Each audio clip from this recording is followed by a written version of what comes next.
traveled by train. And so that led into an explanation of the trains were all named after places like lakes and streams and states and regions and mountains and so on. And I went on to explain how, you know, the trains are no longer exist, many of them, most of them, and but they exist maybe in memory.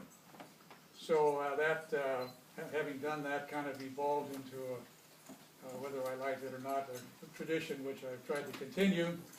And so, with your tender indulgence, I want you to all pretend and be real still, and pretend you have your ear to an imaginary railroad track, and you can hear miles and miles away the sort of rumble, tumble, and roar of a train that you can't even see.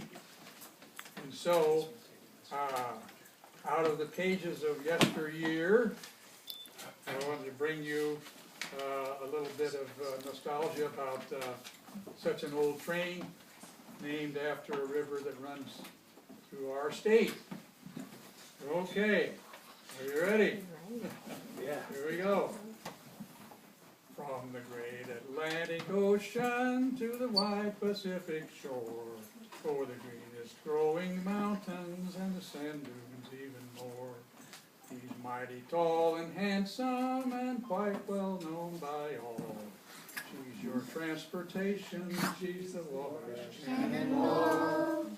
Now our southern states are dandy, so the people always say. From way down south in Charleston town and points along the way to the knobs of Indiana where the rippling waters fall. David came home early on the Wabash cannonball. Yesterday came Hacken's sons a-chugging round the bend. The three of them are known well by way down in Alabama.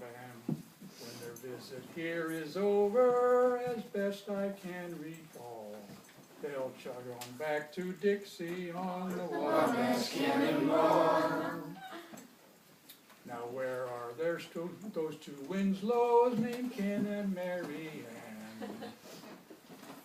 So long it is we've known them, our best friends in the land. We're glad they've come to dine with us and greet us one and all.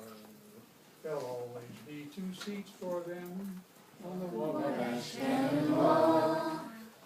Now here's to Tom and Felicia and little Tommy, who of all our many grandkids, he is grand spanking new. When he grows up, I hope